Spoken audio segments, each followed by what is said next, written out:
Hi, everyone. Good evening.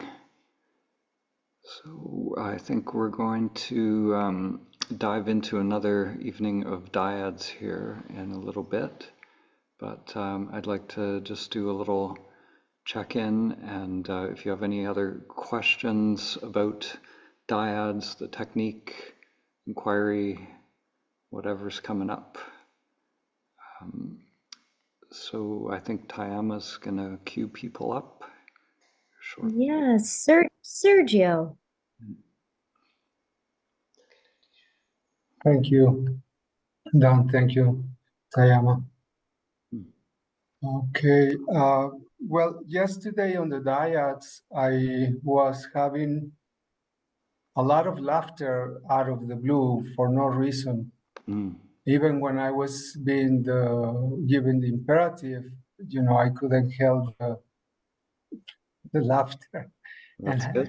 And then so I didn't know where that was coming from. Yeah, that's good. So that's yeah, sometimes people get this laughter or lightness and like a new energy coming through, and that's a good sign. That's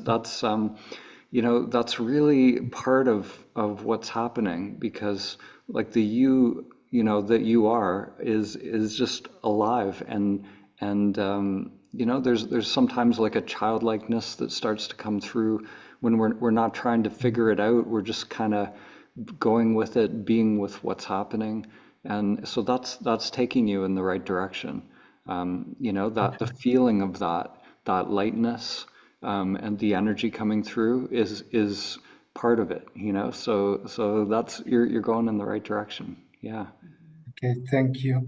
And then two more things. One, sometimes when I'm walking or when I inquire, who am I? I just don't seem to break through the question. I don't know Mhm. why I don't seem to be feeling getting anything out of that. Mm.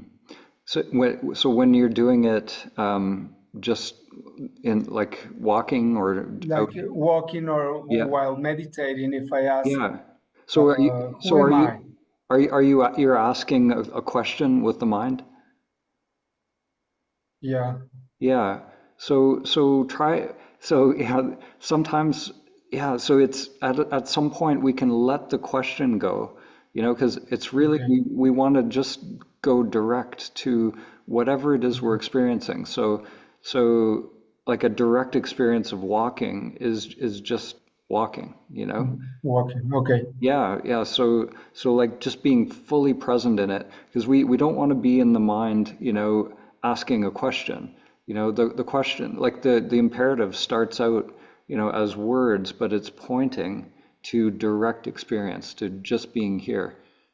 So we don't want to carry that around with us and just relax, repeat it, okay, because then we're just filtering, we're just in our heads then doing something rather than being directly with yeah, what is. Yeah. okay. And then the last thing, I would like to hear your thoughts on this. Many people, particularly lately, they said to me, "Oh, you give a lot of peace. You project peace." And when they tell me that, or when I remember the moment that I saw them, and then later they said that to me, "Oh, I was in that tsunami of thoughts. Mm. How can I project?" So that's like a dichotomy, or I don't know how you pronounce it. Yeah, like But yeah, it's hard to understand. Yeah. Yeah. yeah, Well, like the truth of who you are, like your presence is always there. Your presence is always there. The mind stuff comes and goes. But I was actually going to share a quote from Nisargadatta, which is actually right on point. So it's a little synchronicity.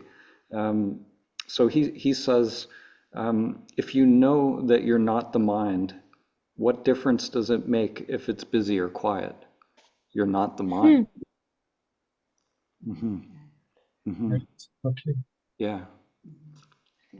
Hmm. Thank you so much. Hmm. Thank you. Very helpful. Thank you to everyone. Jesse. Hi, Jesse. Hey Dan, I'm just curious, like, can you define like karmic, what is it, like the samskaras versus the karma style pain? Um, it's just like I have old injuries in the Yeah. legs that affect me when I'm trying to do the sitting, and I push through quite a bit, but I don't know if that's a samskar or if that's a karmic style pain. So I'm just curious in regards to that. I feel a little bit Sure. behind on that. Sure. So the samskaras are the karmic pain. So like there's to me that's the distinction is like real pain that we kind of have to take care of in the body versus karmic or the samskaras. So the way I would distinguish that. So first of all, like when you experience pain when you're meditating, when you get up off the cushion, is it mostly gone? I mean, in parts and areas, but there's other areas that are still like holding on. Okay. Because if it's mostly happening just when you're on the cushion doing the meditation, and it could be, half and half or something like that as well. So it's tricky. I don't really like for any particular injury or situation. It's hard, but we just like there's a point where the pain, it starts to send different signals if it's the body really trying to communicate. So it might be like a level of intensity that starts to cause sweating or nausea or other signals in the body that it's like it's starting to overwhelm the nervous system, or depending on the injury, if it's like a knee and it feels like it's going out of place or something like that, then it's like we want to definitely take care of it. But if most of the pain kind of disappears once you get up off the cushion, then I would say that's what we want to lean into, and not move from. Yeah. Yeah. Yeah. Thank Thanks. you. Kent.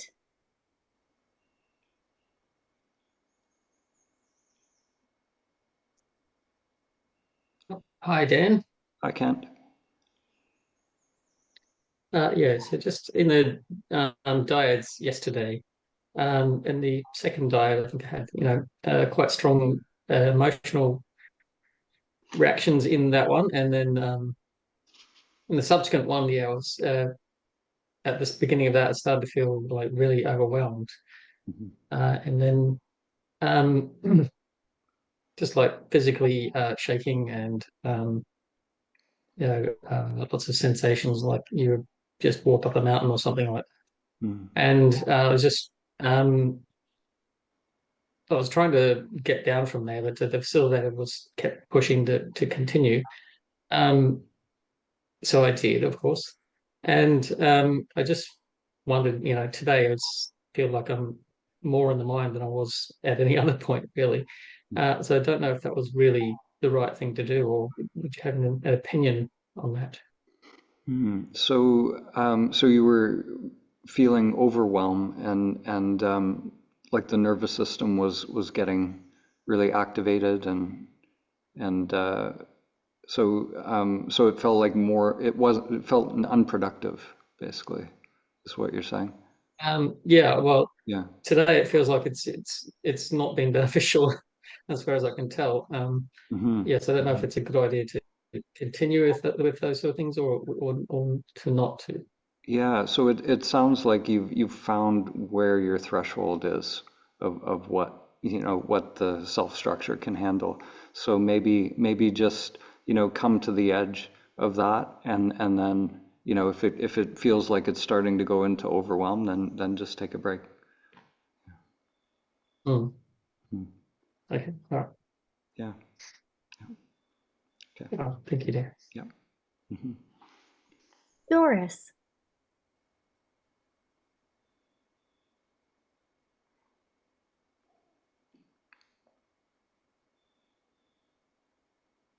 Hi, Doris.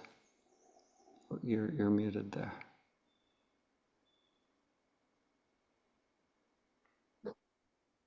Hello, can you hear? Yes.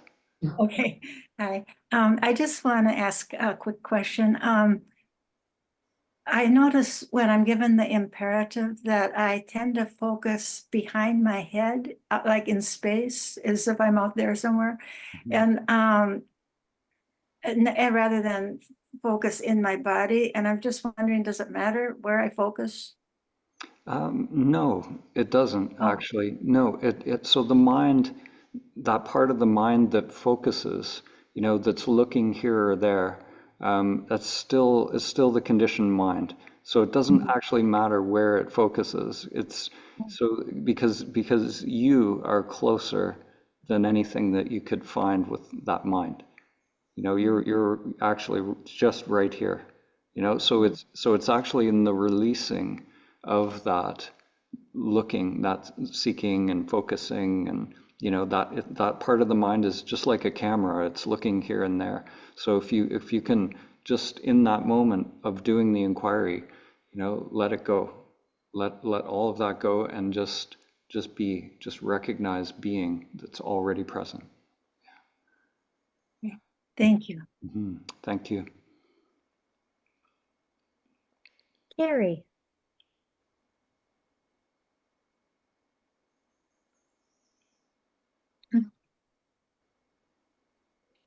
Hi, Carrie.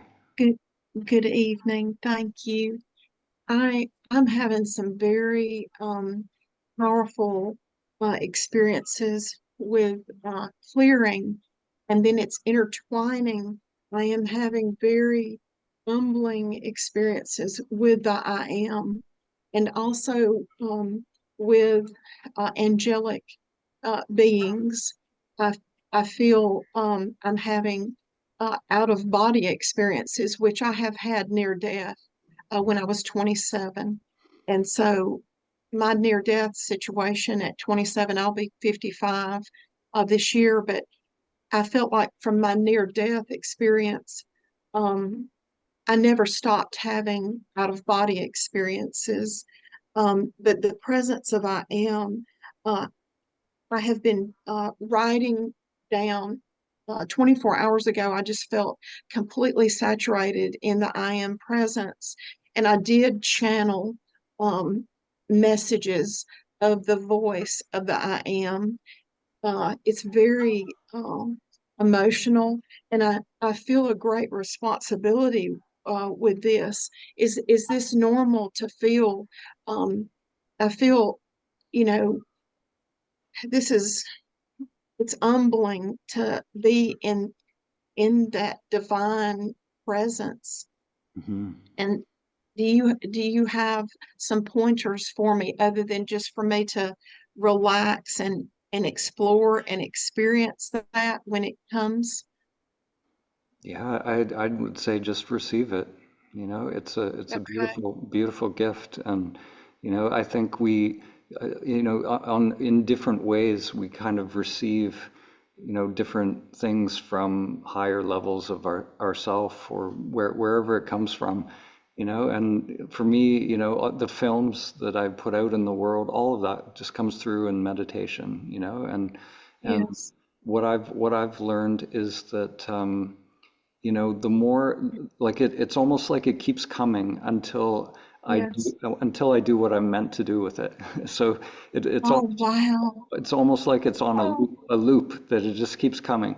So I, until so by putting it into the world, it's actually creating a bridge as well to that level oh, of consciousness. So, th- whatever impulse you feel, it's literally creating you, like your avatar is becoming that bridge. Yeah. oh, that is such an honor. It's a very humbling.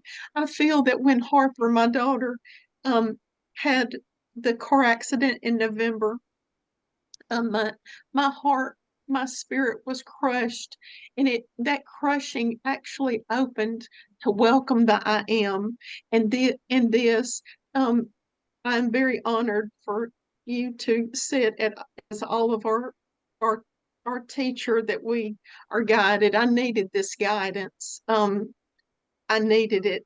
I feel very vulnerable and childlike when I'm experiencing this. It's like a saturation of the divinity of the I am. And so thank you so much for helping me understand this better. Thank you. Thank you.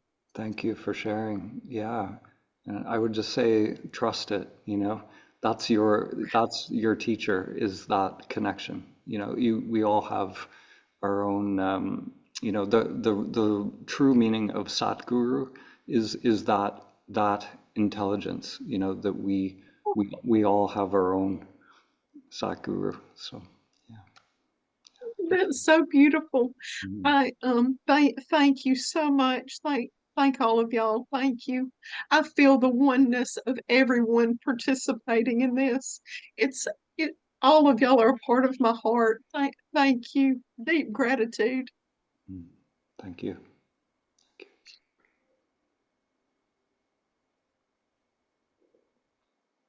Maria. Hi, thank you. I'll be very quick. I was wondering, is it possible to find out the frequencies of the sound meditations you're playing? Because I'm noticing different experiences happening or emotions happening each day with different ones. So for instance, the one today took me back to a place when I was out of my body at another time flying over the houses. The one today was amazing and brought me right back to that space. I opened up my eyes and I was just not here, and I could see all of the energy moving. I can see all the sparkles, the twinkle. It's like I saw this whole matrix, but I couldn't see past that into the third realm.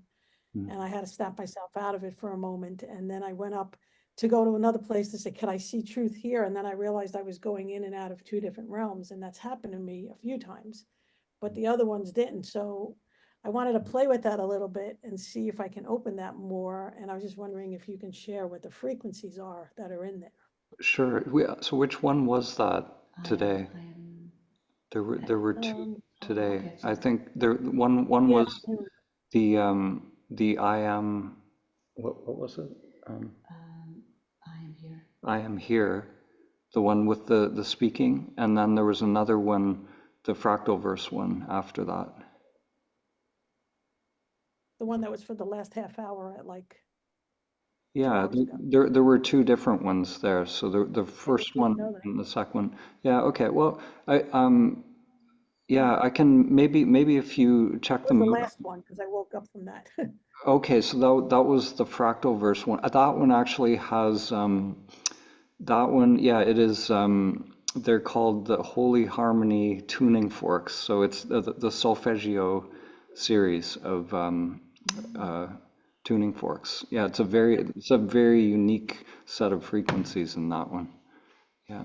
So that's amazing because I have those here and I've never used them. Okay, well there you go. Perfect That now it's connection. time. Yeah. Yeah, Thank you. awesome. Okay, thank you. Mhm. Sharon. Thank you, Dan, for your service and for your extreme patience with our questions, and all of your facilitators and support behind the scenes. So thank you. Welcome, thank you.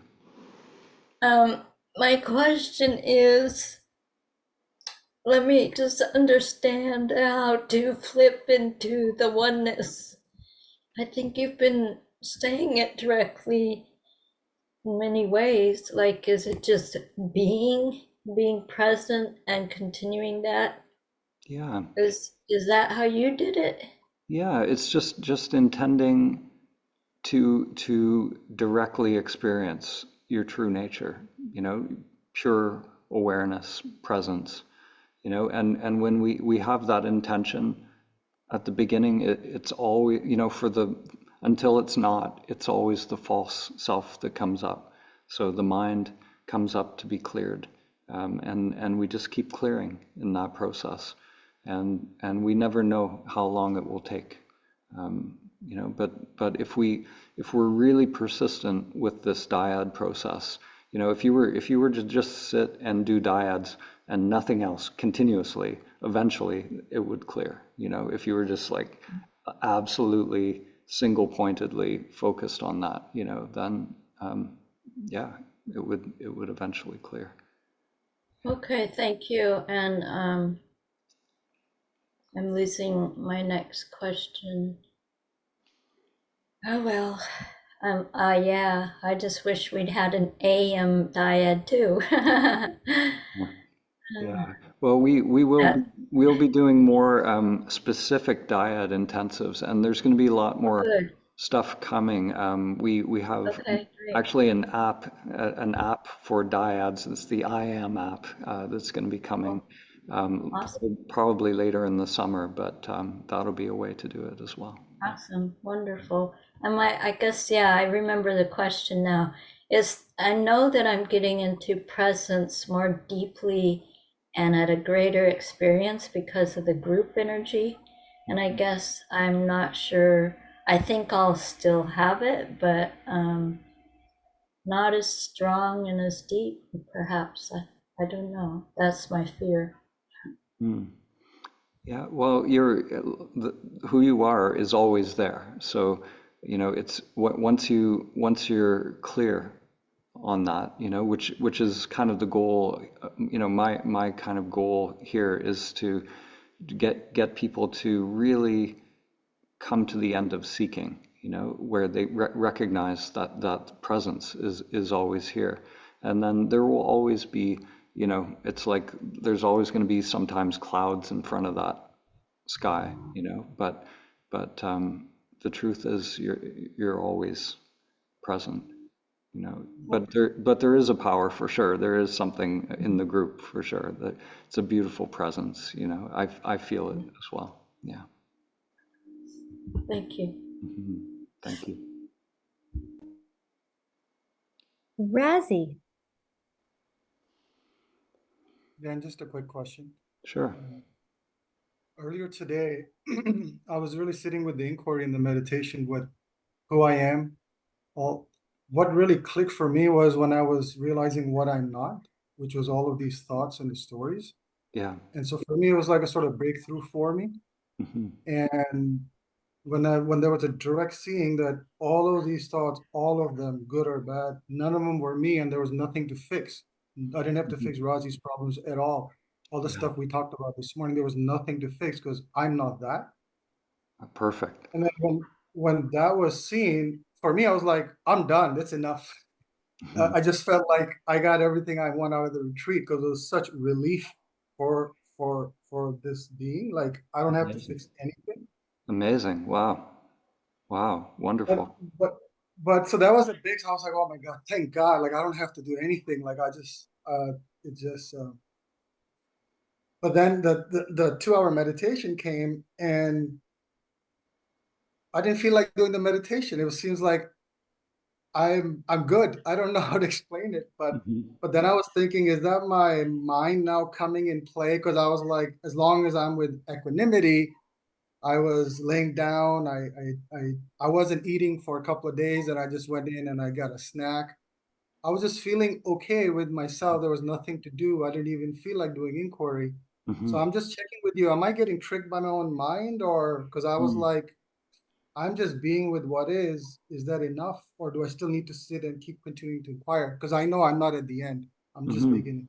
Yeah, so that sense of ease in the body, you know, if you've sort of you know, you've detached from the conditioned self, that sense of I, if there's that sense of ease in the body, that's real. Like that's a clear indicator that there's been a letting go. So now, what can happen is the mind is like, okay, that's good, I've done it, and but the thing is that energy is still alive. Like your life is still happening.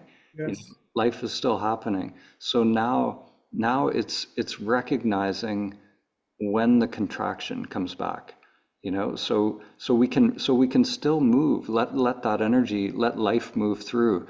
Still, you're still gonna, you know, the character's still gonna do stuff, but the key now is recognize when that sense of ease is dissipating, and that contraction is coming back, because then that's the mind, you know, that's the controlling, that's the filter coming back.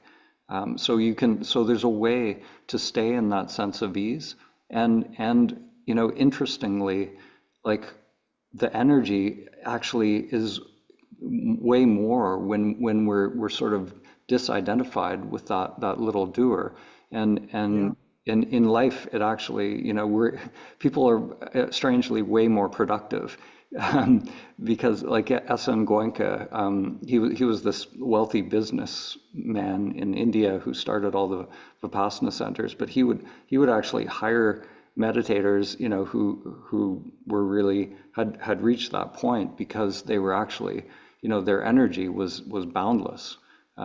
So it's not that we, you know, we just kind of check out from life. It's like we actually engage more, and there's a greater intimacy with it. So it's just a matter of recognizing when that little self is in the driver's seat now. So I noticed that it did happen. I noticed the contraction. So what do you recommend I do then to keep working through this? So just remember who you are every time, you Oh, know? I got it. Yeah, just don't forget who you are. That's it. Yeah, there's nothing, you know, the little mind will say, how do I do it, right? But Right. all you have to do is recognize you're not the little mind. You know, that is a contraction. That how do I do it is a contraction, right? So yeah, Thank you. I yeah, got stuck on that. Thank you. yeah. Thank you so much. Okay, thank you. Mhm.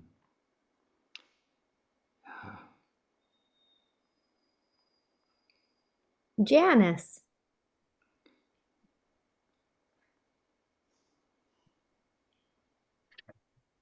Hello. I've been very quiet the whole time because Mhm. I've been in silence, but I have to ask. So I used to do meditation a long time ago, travel everywhere to the different realms and stuff like that with my shamanic stuff. Mhm. And now it's totally changed. It's just, I work with my high self every day, and it's just energy. Mhm. That's all I see is energy. I don't go anywhere. I'm just there. Yeah. And then I actually see this eye, and I meld with it, and I go inside, and then that's where there's peace and quiet and just tranquility. Mhm. Nothing else is happening.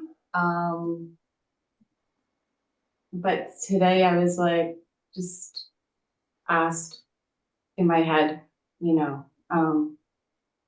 who am I kind of thing. Yeah. And all I saw was the energy changed to rainbows. And I've seen that before. I know that's me. And it was funny. And I'm like, well, can I hear you? And I'm like, and then I asked again, who am I? And it said, it's like a practical joke. And it's just like, you know. And it said it in a voice like my dad used to tell this joke when he was alive. Exactly. So I was like, oh my God. You know, everyone else is getting these serious things, and I'm getting, you know. Mhm.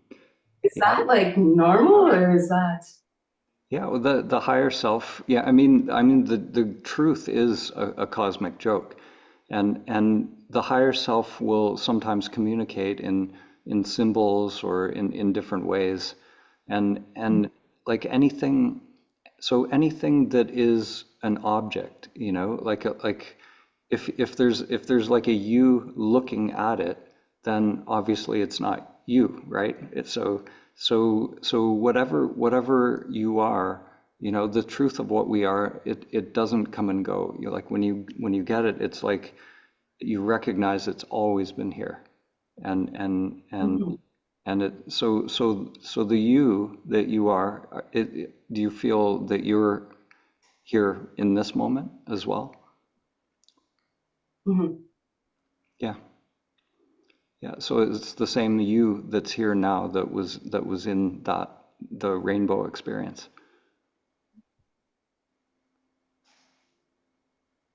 So that's not the truth. Well, Or it's like the rainbow is like it's something that came, right? And it appeared. it's not like a rainbow. It's Yeah, just energy that's colored yeah, like rainbow. yeah, yeah. So is that rainbow here now? No. No. But are you here now? Mm-hmm. Yeah. Yeah. So who are you? Who is here in this moment? What is that awareness, that consciousness? So it's directly experiencing that which is ever present. Okay. Yeah. Yeah. So that's more of the mind with the energies and stuff. Yeah, and it like the rainbow has meant, like, there's meaning in that as well, but it's still something separate, it's still something that you're observing. So there's something that's even closer than that. It's closer than close. Okay. Yeah. Thank you. Yeah. Thank you.